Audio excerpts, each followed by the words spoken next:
All right, let's get right into one of the wildest, most compelling stories you'll ever hear coming out of the US military. We're talking about a highly skilled Air Force sergeant, a guy with a totally verifiable service record, and a claim so unbelievable it sounds like it's straight out of a movie. And there it is, right up front, the heart of his entire story. This isn't some random person making a claim. This is a technical sergeant, an expert in electronics intelligence for the United States Air Force. And he says his real, top secret job was talking to extraterrestrials for the NSA. And this is where the whole thing just gets so difficult to wrap your head around, right? On one side, you have the facts we can check. Dan Sherman, the 12-year vet, the guy with a highly technical, super important job in signals intelligence. But on the other side, you have his story. A story where he claims he was genetically engineered as a baby and recruited for a program that's, well, it's out of this world. So the big question is, how on earth can these two things possibly be true for the same person? To even begin to understand the claim, you have to understand the man making it. So let's take a closer look at who Sergeant Dan Sherman was before his life and his career took this incredible turn. Look, Sherman's background is rock solid. That's not up for debate. We're talking about a 12-year Air Force veteran who moved into the super specialized field of electronics intelligence, or ELINT. His job was to analyze foreign signals, plain and simple. We have his service records, and everyone who's ever interviewed him describes him the same way: lucid, clear, and totally credible. And that's exactly what makes the rest of his story so jarring. So, let's get to the moment his life completely changed direction. This is where a totally normal-seeming assignment allegedly becomes a doorway into a secret that is almost too big to believe. So, picture this. It's the early 90s. Sherman is at Fort Meade for a standard training course, nothing unusual. Then he gets a call, totally out of the blue. A captain he's never even heard of wants to see him, right now at NSA headquarters. Sherman's first thought? He's in trouble. But what he claims was waiting for him was infinitely weirder.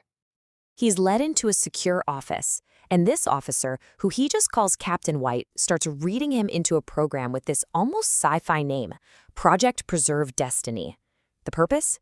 To use genetically modified people, they called them intuitive communicators, to telepathically talk with an alien species.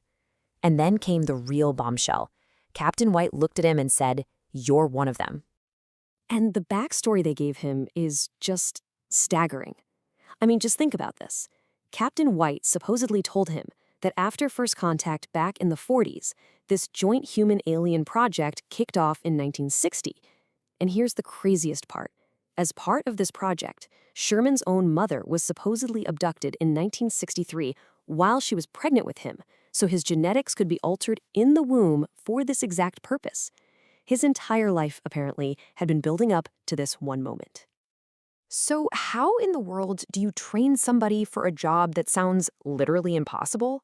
Let's break down the incredibly strange and secret training process that Sherman says he had to go through.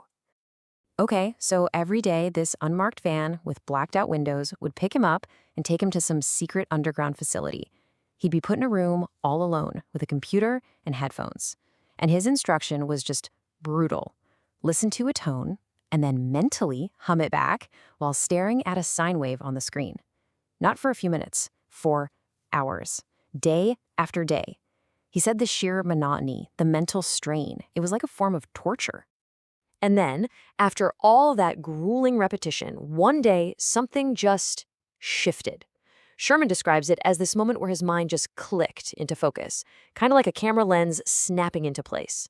He wasn't doing anything different physically, but suddenly he looked at the screen and saw the sine wave move in perfect sync with his thoughts. In that 1 second, he knew that this impossible thing was actually working. So with his training done and this ability unlocked, Sherman was put to work. His new 9-to-5 was to sit in a secure room and basically be a telephone for non-human intelligence. Now, he's very clear that this wasn't like hearing voices in his head. It was way more abstract, way more profound.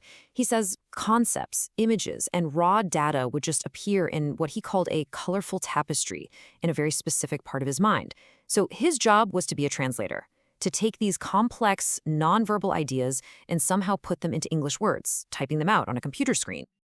And get this, He says he wasn't just talking to one single mind.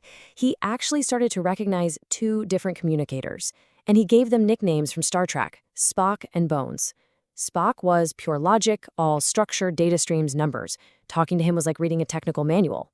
Bones, on the other hand, was way more abstract and emotional, sending these rich waves of imagery and feeling.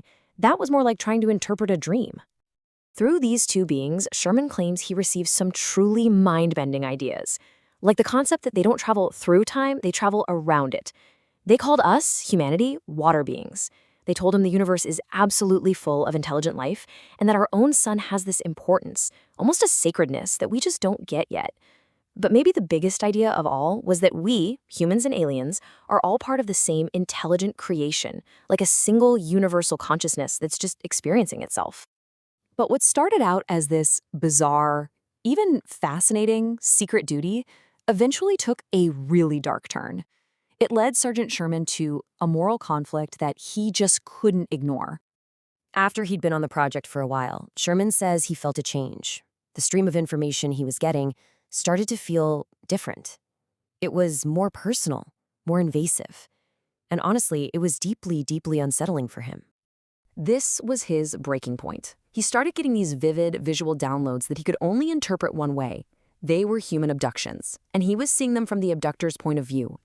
Suddenly, he felt like he wasn't just a passive communicator anymore. He felt like an unwilling participant, an accessory to the crime. And it was that crisis of conscience that he says finally pushed him to leave the Air Force and tell his story. So, where does that leave us? You have a verifiable military veteran with a story that just shatters everything we think we know. Is Dan Sherman the author of an incredibly elaborate lifelong hoax? Or is he one more credible voice in a growing chorus of whistleblowers, revealing a secret so profound it doesn't just change our world, it changes our entire understanding of our place in the universe? That's the question his story forces us all to ask.